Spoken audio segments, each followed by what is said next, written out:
जो most steepest path था, जो सबसे ज्यादा जिस पर चढ़ाई आ रही थी, वो वाला रास्ता था, ऊंचाई वाला रास्ता था, और जो मोस्ट अनकंफर्टेबल पाथ था। तो इसलिए जैसे क्या कह रहे हैं, why do you take the path straight up the point, ये सबसे ज्यादा इरेक्ट, यहाँ पर हमारा फर्स्ट वर्ड आ रहा है स्ट्रेट अप, क्या मीनिंग है, अपराइट और इरेक्ट, कि आपने जो सबसे ज्यादा सीधा इरेक्ट या अपराइट पाथ था वो क्यों चूज किया है, that is going to the point, that is going to our destination. I asked, look at these other paths, they what are they doing here, अब वो अपने फादर से क्या कह रहे हैं कि यहाँ पर बाकी रास्ते भी हैं जो हमारे पास पहाड़ की चोटी की तरफ जा रहे हैं, तो ये किस लिए यहाँ पर, ये इसलिए है ताकि आप इनको चूज करें और इनसे चल के पहाड़ की चोटी पर जाएं और आपको बहुत ज्यादा चढ़ाई वाला रास्ता जो है वो चढ़ना ना पड़े। ऐसे ही होता है ना, कभी आप लोगों ने अगर हाइकिंग वगैरह को ट्राई किया हो तो कुछ डिफरेंट ट्रेल्स होते हैं जिनमें एक दो ट्रेल्स होते हैं जो बहुत ज्यादा स्टीप होते हैं, जो बहुत ज्यादा अपराइट होते हैं, स्ट्रेट होते हैं, लेकिन कुछ और ट्रैक्स होते हैं जो थोड़े सिंपल होते हैं, जो हम लोग सजेस्ट करते हैं कि अगर बच्चों ने हाइकिंग करनी हो तो हम उनको ये सजेस्ट कर देते हैं, राइट। तो इसी तरह से यहाँ पर भी डिफरेंट पाथ्स थे, डिफरेंट रास्ते थे जो पहाड़ की चोटी की तरफ जा रहे थे, उनमें कुछ बहुत ज्यादा स्टीप और इरेक्ट थे, कुछ थोड़े से कंपैरेटिवली फ्लैट थे जिन पर चलना जो है वो इजी हो जाता है। तो within the distance of a few yards, अब क्या होता है, थोड़ा सा डिस्टेंस ट्रैवल करते हैं, several paths left the main path and circled around the slope, gradually climbing the mountain. तो वो जो मेन पाथ आ रहा था ना, अब वहां से भी डिफरेंट पाथ्स थे, कि अगर कोई बंदा स्टीप रास्ते पे चलना शुरू कर रहा है, स्टीप ट्रेल पर वॉक कर रहा है, तो उसके बाद अगर वो स्टीप ट्रेल पर और ज्यादा वॉक नहीं करना चाहता तो उसके लिए थोड़ा कम स्टीप या उससे थोड़ा ज्यादा कम स्टीप या फ्लैट रास्ते जो थे ना, इस तरह से वो जो मेन पाथ था उससे और भी डिफरेंट रास्ते जो थे वो जा रहे थे, लेकिन फादर ने कौन सा वाला रास्ता चूज किया था, जो स्ट्रेट अपवर्ड जा रहा था, जो बहुत ज्यादा स्ट्रेट था, बहुत ज्यादा स्टीप था।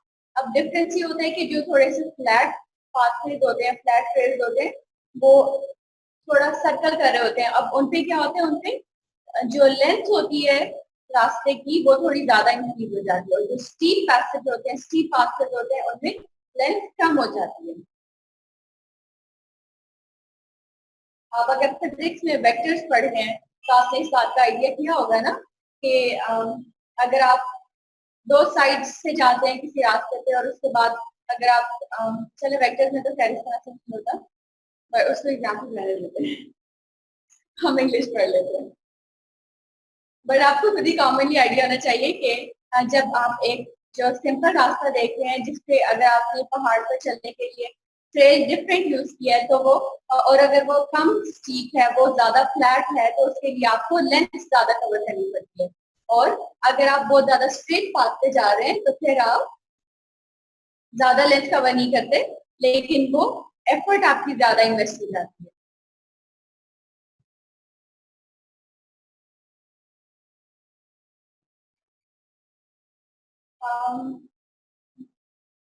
Several paths left the main path and circled around the slope, gradually climbing the mountain. अब वो जो पाथ सर्कल कर रहे थे माउंटेन के अराउंड, वो कैसे थे, वो ग्रेजुअल क्लाइंबिंग थे माउंटेन की तरफ, माउंटेन टॉप की तरफ ग्रेजुअली जा रहे थे, लेकिन जिस पाथ को उसके फादर ने, जिसके फादर ने ऑप्ट किया था, वो सीधा चला जा रहा था माउंटेन टॉप की तरफ। All paths go to the same place, he answered. आप फादर क्या कह रहे हैं, कि सारे रास्ते जो है वो एक ही डेस्टिनेशन पर जा रहे हैं, तो फिर हम वो वाला रास्ता क्यों लें। तो जैसे क्वेश्चन करते हैं, then why do you take the steep one, जैसे यही बात क्वेश्चन कर रहा है कि जब सारे रास्ते एक ही डेस्टिनेशन की तरफ जा रहे हैं, एक ही जगह पर जा रहे हैं, तो फिर आपने सबसे ज्यादा स्टीप और मुश्किल रास्ता क्यों लिया। I'll explain later. He spoke with half breaths. अब हाफ ब्रेथ्स का मतलब होता है गैस्पिंग, जैसे सांस चढ़ा होता है ना, सांस फूलना, इसको बोलते हैं। तो जब बहुत ज्यादा कभी आपने अगर पहाड़ पे चढ़ने की कोशिश की है या हाइकिंग वगैरह की है नॉर्दर्न एरियाज में, तो आपको आइडिया होगा कि जब भी आप ऊंचाई की तरफ चलते हैं तो आपका सांस जो है वो ज्यादा जल्दी खुलता है, आप ज्यादा जल्दी थक जाते हैं कंपेयर टू अगर आप सिंपल रोड पे वॉक करते हैं। तो ये भी इस वजह से है कि वो कहते हैं कि आई एक्सप्लेन लेटर, ये बात मैं बाद में समझाऊंगा।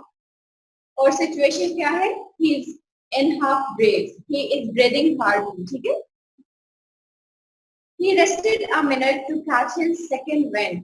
अब सेकंड विंड का मतलब होता है कि जब आप रेस्ट करते हैं ना, ताकि आपका ब्रेथ जो है वो आपकी जो सांस है वो नॉर्मल रूटीन पर वापस आ जाए, नॉर्मल फ्रीक्वेंसी पर वापस आ जाए, तो उसको बोलते हैं सेकंड विंड।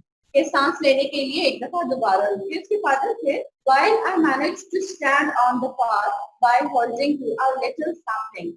अब क्या होता है, जब भी आप किसी स्टीप पाथवे की तरफ जा रहे होते हैं, स्टीप पाथवे पर चल रहे होते हैं, तो आप वहां पर बैलेंस लूज कर देते हैं, आप बैलेंस तो मेंटेन नहीं कर पाते ना इतनी आराम से, स्पेशली जब आपको खड़े होना पड़े। तो सेम इज हैपनिंग विद जेस। जेस के साथ भी कुछ ऐसा ही हो रहा है। वो जब वहां पर रुकी है उसके फादर सांस लेने के लिए, तो उसको भी रुकना पड़ा और उसको बैलेंस मेंटेन नहीं कर पा रहा था, इस वजह से उसने एक holding to a little sapling. Sapling क्या होता है, स्मॉल प्लांट्स। और ये कुछ इस तरह के प्लांट्स होते हैं जिनमें हमारे जाइलम फ्लोइंग वगैरह जैसे टिश्यूज होते हैं वो बहुत ऑर्गेनाइज नहीं होते, सेल्फ ग्रोइंग प्लांट्स होते हैं। तो वो भी क्या करते हैं, वो एक सैपलिंग को पकड़ के खड़ा होता है, वहां पर अपना बैलेंस मेंटेन करते हैं, क्योंकि वो इतना ज्यादा स्टीप था वो रास्ता कि अगर वो नहीं पकड़ता उसको तो वो अपना बैलेंस लूज कर देता, because it was too steep for my feet to hold unless I braced myself. Brace का मतलब होता है इक्विप, सपोर्ट। अब यहाँ पर उसने खुद को सपोर्ट कैसे दी थी, सैपलिंग को पकड़ के, सैपलिंग को क्लेंच किया था ना अपनी प्रेस में, तो सैपलिंग को उसने पकड़ा हुआ था, इस तरह से उसने खुद को ब्रेस किया था। ब्रेस का वर्ड लिटरली अगर आप देखना चाहे तो यूज होते हैं, जैसे वेपन्स से ब्रेस करते हैं ना, जैसे अपनी प्रोटेक्शन के लिए ब्रेसिंग का एक्शन होता है, जैसे सोल्जर्स होते हैं तो उनके लिए हम लिटरली ब्रेस का वर्ड यूज करते हैं। लेकिन यहाँ पर इस सेंस में आ रहा है कि खुद को सपोर्ट करने के लिए उसने एक छोटे से प्लांट का सहारा लिया था। Then my father started to move slowly up the path again. अब क्या करते हैं उसके फादर, वापस पहाड़ पे चढ़ना शुरू कर देते हैं, उसी रास्ते पर जिस पर उन्होंने चलना शुरू किया था, दैट स्टीप पाथवे, उसी पर वो फिर चलना शुरू कर देते हैं। सपोर्टिंग हिमसेल्फ विद हिज केन। केन हम लोगों ने कल वो डिस्कस किया था कि वॉक करने के लिए एक स्टिक यूज होती है, वॉकिंग स्टिक, उसको केन कहते हैं, छड़ी। तो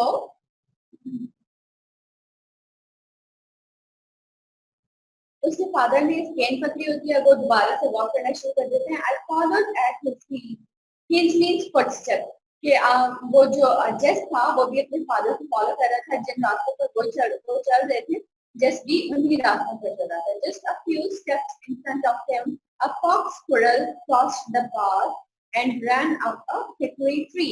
अब फॉक्स स्क्विरल जो होते हैं वो स्क्विरल्स की ही एक टाइप होती है, और जब उसके फादर भी वॉक कर रहे थे, फादर के पीछे जेस खुद भी वॉक कर रहा था, तो थोड़े से स्टेप्स से के डिस्टेंस से एक फॉक्स स्क्विरल उनका रास्ता काटती है, उनके सामने से गुजरती है और फिर एक हिकरी ट्री पर चली जाती है। हिकरी ट्री को भी हमने कल डिस्कस किया था, क्या होता है हिकरी ट्री, ये बिलोंग करता है वॉलनट्स की फैमिली से, और जो फ्रूट्स होते हैं हिकरी ट्रीज के उन पर शेल्स लगे हुए होते हैं।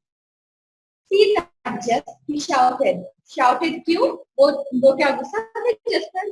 No, he was shouting in excitement. तो वो ज्यादा excited थे उस fox squirrel को देख के, तो इसलिए वो उसकी तरफ इशारा करके कहते हैं कि see that just को देखो, तो वो उसको दिखाना चाह रहे हैं वो fox squirrel। तो हमें इन सब चीजों का आइडिया होता है कि जो जेस के फादर थे, he was a nature lover sort of person, ठीक है? Yes, I did. I answered. अब जिस क्या कहते हैं कि मैंने देखा। That brings back something to me. Brings back का मतलब है brings back to my mind. तेरे mind में वापस लाना, remind करवाना। जैसे आप remember का या remind का वर्ड यूज करते हैं ना, कोई बात remind करवाना, ये उसी सेंस में मेरे जहन में वापस आना, कोई memory. That brings back something to my mind. He said, bring back the old days to see a fox squirrel. कि जो फॉक्स स्क्विरल को देखना है, इससे मुझे अपने पुराने दिन याद आ गए हैं जब हम पहले यहाँ पर आया करते थे, when his father used to be young and Jess used to be a small guy, right? But this won't bring back as much as something I am going to show you. लेकिन क्या है कि ये जो fox squirrels को देख के जो बातें, जो चीजें उनके जहन में आई हैं, जो मेमोरीज उनको वापस याद आई हैं, रिकॉल की करवाई है, जो फॉक्स स्क्विरल ने मेमोरीज, उनसे ज्यादा इम्पोर्टेंट है कुछ मेमोरीज। तो वो क्या कह रहे हैं कि जो मैं तुम्हें दिखाने जा रहा हूँ वो इससे कहीं ज्यादा इम्पोर्टेंट होगा। इस मेमोरी ने या इस एक्शन ये जो था फॉक्स स्क्विरल का, इसने मुझे उतनी इम्पोर्टेंट चीजें, उतनी अच्छी और खूबसूरत मेमोरीज नहीं रिकॉल करवाई जितनी वो चीज करवाएगी जो मैं तुम्हें दिखाने जा रहा हूँ। तो अब इसका मतलब कि वो जो चीज उसके फादर उसको दिखाने जा रहे हैं, the place that the father is leading just to, वो बहुत ज्यादा इम्पोर्टेंट है, बहुत ज्यादा सिग्निफिकेंट है। इस वजह से क्या होता है, माई क्यूरोसिटी वॉज अरोज्ड। क्यूरोसिटी का मतलब होता है इंक्विजिटिवनेस, ठीक है, the feeling of being inquisitive towards something, जब आप किसी चीज के बारे में जानना चाहते हैं। was aroused. Aroused का मतलब होता है increased, raised. I thought he had found a new kind of wild grass or an unfamiliar herb. Herb क्या होती है, woody plant, non-woody plants होते हैं, जो खुद से ग्रो कर जाते हैं, और a new kind of tree. अब फादर की जो एक्साइटमेंट थी उसको देख के जैसे ऐसा फील हो रहा था कि शायद उनको कोई वाइल्ड ग्रास या फिर कोई ऐसी हर्ब जो पहले से अनफेमिलियर थी उन्होंने डिस्कवर कर ली है, या फिर कोई न्यू स्पेशली न्यू काइंड मिली है किसी ट्री की। Right? For I remember the time he had found a coffee tree in our woods. It is, as far as I know, the only one of its kind growing in our country. तो वो उनकी excitement से इस बात को अंदाजा कर रहा था कि जितना उसकी मेमोरीज में था, एक दफा उसके फादर को एक कॉफी ट्री मिला था उनके वर्ड्स में, और वो कॉफी ट्री कैसा था, वो बहुत रेयर था, क्यों, वो पूरी कंट्री में शायद एक ही ग्रो हुआ, बहुत अनयूजुअली ग्रोइंग कॉफी ट्री था। तो उसको जब उसके फादर ने उस ट्री को डिस्कवर किया तो वो बहुत ज्यादा एक्साइटेड थे, तो इसलिए जैसे ऐसा लग रहा है शायद आपकी बात फिर से हुई, ट्री डिस्कवर किया हो, कोई प्लांट डिस्कवर किया हो, वो बहुत एक्साइटेड है और वो मुझे भी वही ट्री या प्लांट दिखाना चाहता है। Only twice did my father stop to wipe the sweat from his eyes, what needs to remove sweat from his eyes as he climbed the second steep bluff. हमने कल ब्लफ को discuss किया था कि bulb क्या होती है, steep Cliff होती है, कोई पहाड़ की चोटी जो बहुत ज्यादा स्टीप हो। Towards the fingers of the pines. Fingers of pines means tips of pines. Pine trees की बात हो रही है हम। हो गया क्लियर कि वो जो सारी की सारी सेकंड स्टीप ब्लफ थी, सेकंड स्टीप क्लिफ थी ऑफ द माउंटेन, उस पर चढ़ते हुए मेरे फादर से 2 दफा रुके थे और उन्होंने और तो we reached the limbless trunks of these tall straight pines whose branches reached toward the blue depth of the sky. अब स्काई की डेप्थ नहीं हो सकती ना, डेप्थ तो ओशंस की होती है, रिवर्स की होती है। तो अगेन ये एस्थेटिक सेंस को एनहांस करने के लिए हो रहा है ये वर्ड, ठीक है, blue depth of the sky, कि जो ब्लूनेस थी वो हाइट्स के लिए हो रहा है एक्चुअली। ये डेप्थ यहाँ पर जो स्काई की हाइट है, जो आसमान की बुलंदी और ऊंचाई है, जहां तक जो पाइन ट्रीज की चोटियां हैं वो जा रही हैं, उनको उनकी बात की जा रही है और उनको ब्लू डेप्थ कहा जा रहा है। तो limbless means without branches. तो कुछ जो वुडन स्टेम होती है ट्रीज की, जहां पर अभी ब्रांचेस नहीं होती, ऐसे ही होता है ना, ट्री की शेप क्या होती है, पहले ट्रंक होती है, फिर ब्रांचेस होती हैं और जमीन के नीचे उसकी रूट्स जा रही होती है। तो जो ट्रंक होती है वहां पर स्पेशली जब ट्रीज बहुत ज्यादा एजिड होते हैं, बहुत ज्यादा स्ट्रॉन्ग होते हैं, तो उनकी ट्रंक्स पे या उनकी स्टेम पे कोई भी ब्रांचेस नहीं लगी हुई होती है। ब्रांचेस जो होती हैं वो काफी ऊपर जाकर आती हैं। तो अभी वो कहाँ पर थे, वो लेमलेस ट्रंक पे थे। अभी वो लोग उस स्टेज पर नहीं पहुंचे कि पहाड़ सॉरी जो ट्रीज की ब्रांचेस जो है वो वहां पर आ जाए, राइट।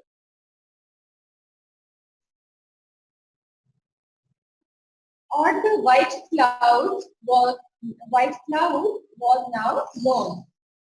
अब वो इतनी ऊंचाई पर आ गए कि उसको ऐसा लग रहा है कि जो क्लाउड्स हैं वो नीचे रह गए हैं, इसीलिए उसको ब्लू स्काई नजर आ रहा है। अगर ब्लू स्काई नहीं नजर आ रहा था और व्हाइट क्लाउड से कवर हुआ हुआ था तो ब्लू स्काई का वर्ड क्लियर स्काई का वर्ड यूज नहीं करता। Blue means clear.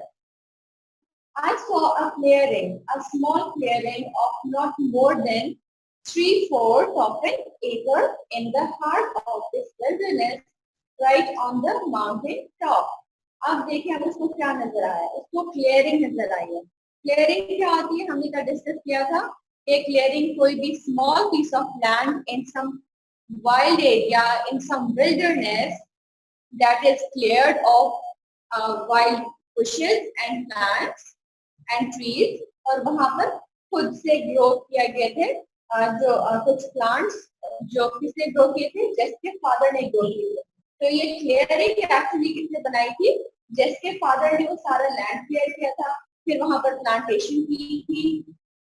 तो ये क्लियरिंग थी जिसको अब जेस ने देखा है, small clearing of not more than 3/4 of an acre. तो ये क्लियरिंग की का एरिया बताया जा रहा है कि कितना एरिया था। In the heart of this wilderness, heart means core, centre, किसी चीज का बिल्कुल जो सेंट्रल पार्ट होता है उसको हार्ट कहते हैं। In the heart of this wilderness, wilderness क्या होती है, वेस्टलैंड, कोई भी जो ऐसा एरिया है जहाँ पर कोई प्लांट्स ग्रो नहीं कर सकते, कोई चीज सर्वाइव नहीं कर सकती, हम उसको विल्डरनेस कहते हैं। Right on the mountain top. तो अब उसने क्या देखा, क्लियरिंग देखी जो माउंटेन टॉप पर थी। Now you are coming to something fun. अब फादर क्या कहते हैं कि अब जो भी मैंने तुम्हें सरप्राइज देना था, जो भी मेरे पास तुम्हारे लिए इम्पोर्टेंट चीज थी जो मैं तुम्हें दिखाना चाह रहा था, तुम अब उस तक पहुंच गए हो। He said as he pushed down the top wire so he could cross the fence.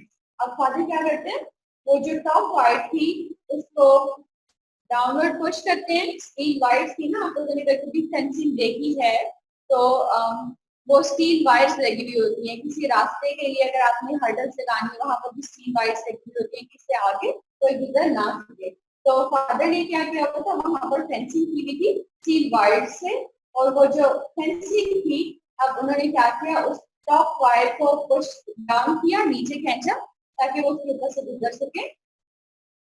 Fence क्या होती है, ये जो फर्स्ट वाला फेंस है वर्ड हमारे पास, so he could cross the fence, ये यूज हो रहा है एज अ नाउन।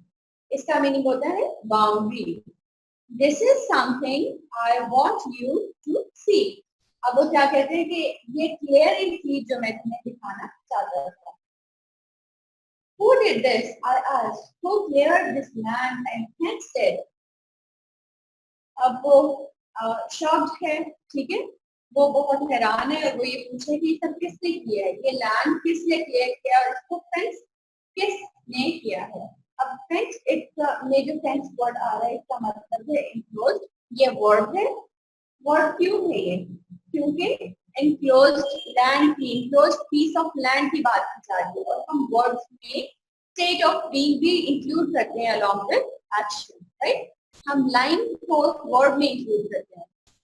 ले, लाई, ये एक्शन है ना, ये वर्ब है पर ये एक्शन तो नहीं है, ये तो स्टेट ऑफ बीइंग इनएक्टिव है।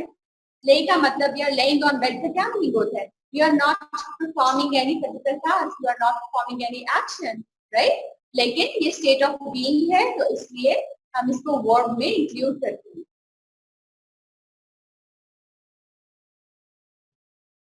तो फेंस, एक मे बी फेंस जो है वो स्टेट ऑफ बीइंग है और वो वर्ब है। इससे पहले वाले जो फेंस हमने वर्ड देखा था वो नाउन के तौर पे आ रहा था, फेंस एज अ वर्ब आ रहा है यहाँ पे। फेंस अगेंस्ट व्हाट, अब उसको क्योंकि नहीं आइडिया कि इसको किस चीज के अगेंस्ट प्रोटेक्ट किया गया होगा, इसलिए वो पूछे फेंस अगेंस्ट व्हाट। ये जो फेंसिंग है ये आप लोग करते हैं प्रोटेक्शन के लिए या फिर इसलिए करते हैं ताकि कोई इस एरिया में, इस बाउंड्री में एंटर ना हो। Stray cattle, if they ever get out of the pasture. अब वो क्या, stray means wild or wandering animals, right? तो वो क्या कह रहे हैं कि stray cattle से protect करने के लिए मैंने इसको फेंस किया है इस लैंड को, और क्योंकि वो पास्चर में होते हैं और वहां से इस तरफ को भी आ सकते हैं, इसलिए मैंने इस लैंड को फेंस कर दिया है ताकि कोई भी जो वाइल्ड एनिमल है या फिर स्ट्रे एनिमल है वो यहाँ पर ना। पास्चर क्या होते हैं, चरागाहें होती है ना, उर्दू में हम इनको यही बोलते हैं, ग्रीन लैंड जहाँ पर बहुत सारी ग्रास होती है, तो वहां पर एनिमल फॉडर भी अवेलेबल होता है, फ्रेश ग्रास भी अवेलेबल होती है, एनिमल्स वहां पर अपनी फूड के लिए आते हैं, राइट? तो वो क्या कह रहे हैं, फादर क्या कह रहे हैं कि एनिमल अगर पास्चर से बाहर आ जाए और वो यहाँ तक हमारी फेंस तक आ जाए और हमारे लैंड को खराब न करे, इसलिए मैंने इसको फेंस कर दिया। He answered me curtly. Curtly means rudely, with an air of pride. और इसे मगरूर और रूड लहजे में फादर को रिप्लाई करें। I cleared this land and I fenced it. It was actually a moment of pride for the father, right? यही वजह है कि फादर को बहुत प्राउडली आंसर करते हैं कि मैंने इस लैंड को क्लियर किया था, मैंने इसको फेंस भी किया है, और फेंस क्यों किया है, ताकि इसको प्रोटेक्ट किया जा सके against wild animals. But why did you ever climb to this mountain top and do this? अब जैसे कह रहे हैं कि आप इस माउंटेन टॉप पे चढ़ते ही क्यों थे और आप ये सब किया ही क्यों? I asked him. Look at the fertile land we have in this valley. और फादर क्या कह रहे हैं, ये जो फर्टाइल लैंड है हमारे पास सच्चाई में, इसको देखो। तो एक्चुअली फादर क्या करना चाह रहे थे, वो जो फर्टाइल लैंड था उसको यूटिलाइज करना चाह रहे थे, जो नेचर की तरफ से एक ब्लेसिंग थी, एक गिफ्ट था, उसको फ्रूटफुल बनाना चाह रहे थे। फादर नहीं चाहते थे कि ये वेस्ट हो जाए, इसलिए उन्होंने इस लैंड के ऊपर इतनी मेहनत की कि उसको यूजफुल बनाया जाए। Fertile, he laughed as he reached down and picked up a double handful of leaf-rot loam. तो फादर क्या करते हैं, नीचे झुकते हैं, एक handful means the amount that could be held in a hand, right? And when you talk about hand, it is specifically like holding something in your fist. जब आप मुट्ठी में किसी चीज को बंद करते हैं, फिस्ट में किसी चीज को रखते हैं, तो उसके लिए हम हैंडफुल का वर्ड यूज करते हैं। तो फादर क्या करते हैं, वो अपने हाथ में वहां पर जो मट्टी पड़ी होती है, सॉइल होती है, उसको उठाते हैं और उसको देखते होते हैं। सॉइल कैसी होती है, लीफ रॉट जो है, ये बात है। लीफ रॉट का क्या मतलब होता है, जो रॉटन लीव्स होते हैं ना, जो छोटे छोटे पीसेस होते हैं रॉटन लीव्स के, जिनको एज अ फर्टिलाइजर भी यूज किया जाता है। अगर आप किसी बच्चे को गार्डनिंग में इंटरेस्ट है या फिर आपने अपने ग्रैंड पेरेंट्स को कभी गार्डनिंग में इंटरेस्ट लेते देखा, तो आपको कुछ आइडिया होगा कि वो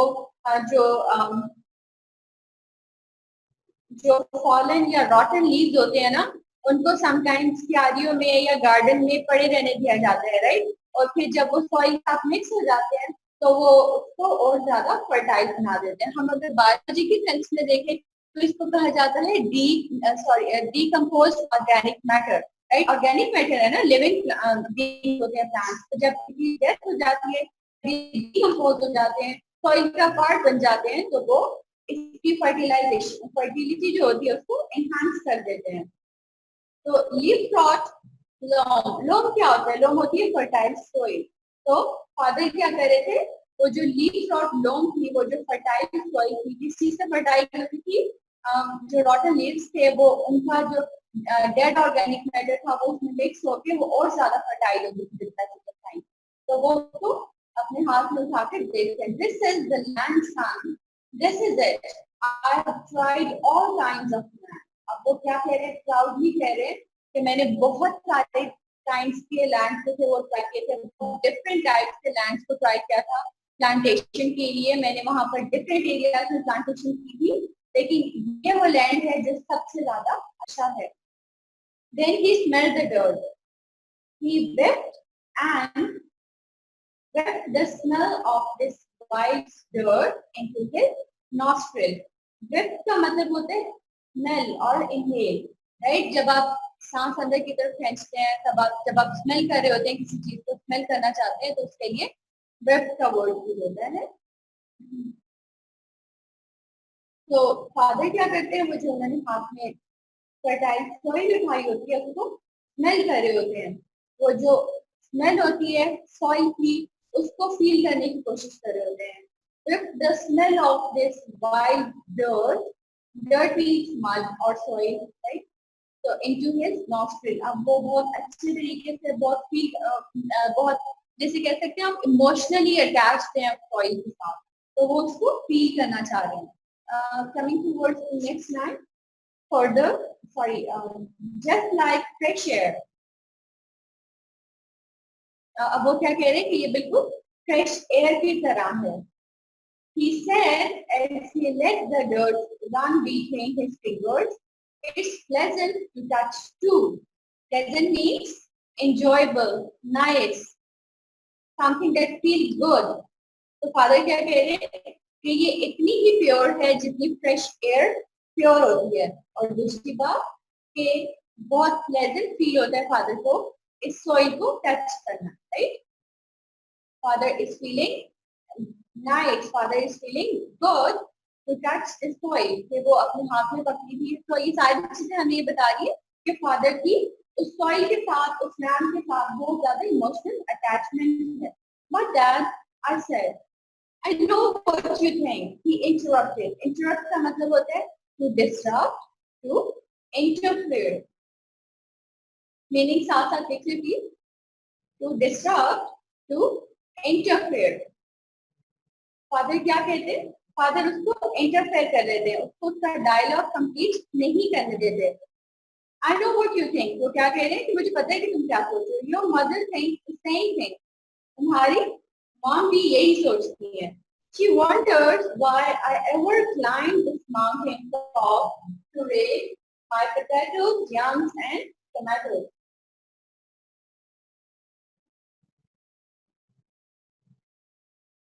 अब फादर क्या कह रहे हैं कि you and your mom think the same thing. वो भी यही सोचती है, वो हैरान होती है कि मैं इस माउंटेन टॉप पर क्यों चढ़कर आता रहा हूँ, सिर्फ अपने प्लांटेशन के लिए, अपने पोटैटोज, याम्स एंड टमाटोज को ग्रो करने के लिए। बट जस्ट अब हमें वो रीजन बताएंगे कि वो इसी माउंटेन टॉप पर क्यों आते रहे थे अपनी वेजिटेबल्स को ग्रो करने के लिए। ही ऑलमोस्ट विस्पर्ड। अब विस्पर क्यों करते हैं आप लोगों ने कभी विस्पर की? क्यों की होगी? जब आप कोई बहुत सीक्रेट बात शेयर करना चाह रहे हैं, क्यों करते हैं ना? जब आप कोई सीक्रेट बात शेयर करना चाह रहे होते हैं अपने किसी फ्रेंड से, तो आप उसको विस्पर करते हैं। Anything grown in new ground like this has a better flavor. अब फादर क्या कहते हैं? Flavor means taste. कि जो भी वेजिटेबल, जो भी फ्रूट्स, जो भी चीजें न्यू ग्राउंड पे ग्रो की जाएंगी, उनका बेटर फ्लेवर होता है, बहुत अच्छा टेस्ट होता है। Wait until my tomatoes are ripe. Ripe means mature. अब वो क्या कह रहे हैं कि मेरे टमाटोज जो हैं इनको मैच्योर होने दो। You will never taste sweeter tomatoes in your life. कि तुम्हें अपनी जिंदगी में इससे ज्यादा अच्छे टमाटो कहीं नहीं मिलेंगे, क्योंकि ये लैंड, इस लैंड पर मैंने for the first time fertilization मैंने फर्स्ट टाइम प्लांटेशन की है, तो इस वजह से ये लैंड बहुत ज्यादा फुल ऑफ न्यूट्रिएंट है, फर्टाइल है सॉरी। तो वो क्या कहना चाह रहे हैं कि फर्टाइल लैंड पर जब मैंने सबसे पहली जो प्लांटेशन की है, तो इसके जितने भी न्यूट्रिएंट्स थे, मैक्सिमम न्यूट्रिएंट्स थे, उनका इम्पैक्ट मेरी वेजिटेबल पर होगा, और मेरी जो वेजिटेबल इस लैंड पर ग्रो हुई होंगी वो सबसे ज्यादा अच्छी होंगी। तुम उनके जैसे वेजिटेबल तुम और नहीं देख सकोगे।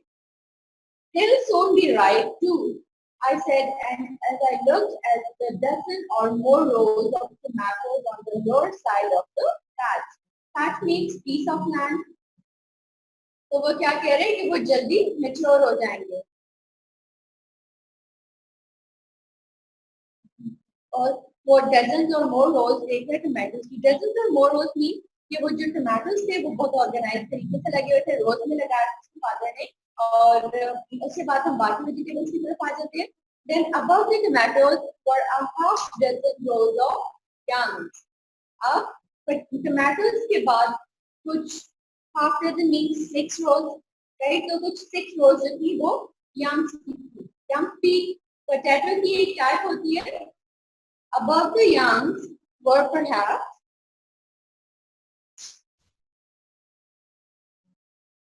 3 dozen rows of potatoes. अब 1 dozen rows 1 dozen rows कितनी थी? टमाटोज की थी, और ऑलमोस्ट 1 dozen और मोर। इसी तरह से हाफ डजन रोज थी यम्स की, और 3 dozen rows थी पोटैटो की, and 1 dozen consists of 12. I don't see a wheat in this patch. I lost. What they grow here? अब अपने फादर को क्या कह रहे हैं कि मैंने इस पैच पे कोई वीट नहीं देखी, क्या वो यहाँ ग्रो नहीं होते? वीड्स क्या होती है? हमने शायद पहले भी डिस्कस किया। वीड्स होती है unwanted plants, widely growing plants जो खुद ही से ग्रो कर जाते हैं। तो वो क्या कह रहे हैं कि मैंने यहाँ पर अभी तक कोई वीड नहीं देखी, कोई वाइल्ड प्लांट्स नहीं देखे, क्या वो यहाँ पर ग्रो नहीं करते? फादर क्या रिस्पॉन्ड करते हैं?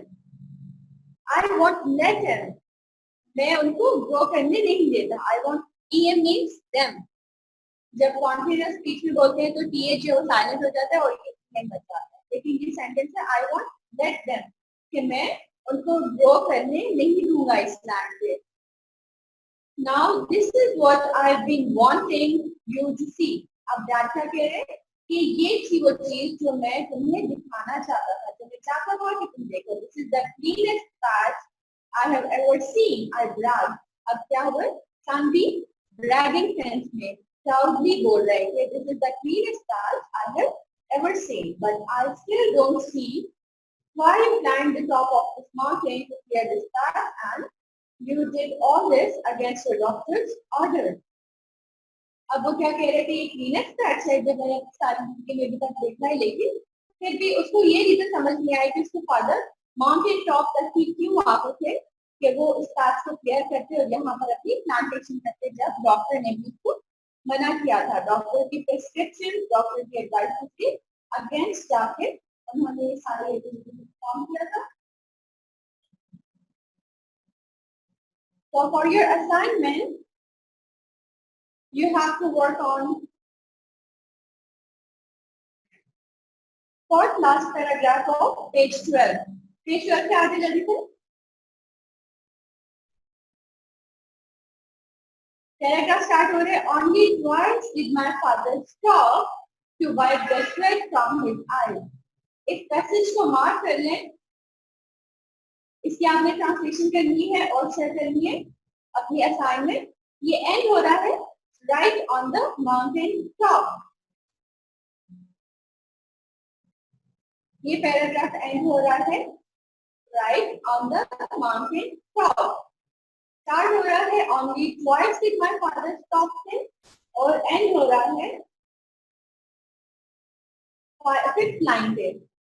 जो फिफ्थ लाइन है, 3/4 of an acre in the heart of the wilderness right on the mountain top, यहाँ पर पैसेज एंड हो रहा है। अब इसके बाद आपको कोई कंफ्यूजन नहीं होनी चाहिए कि होमवर्क क्या था, तो अपना होमवर्क जरूर करें। जो इससे पहले वाला पैसेज मैंने आपको होमवर्क दिया था वो था पेज 12 का ही second paragraph. Oh no no, he said as he began to climb the second block. ये एंड हो रहा है सॉफ्ट वुड ट्रीज पे। इस पैसेज पे आपने ट्रांसलेशन के लिए काम करना है, और दूसरा पैसेज जो मैंने आज साइन किया है, only twice did my father stop. So that is all for your assignment. Okay,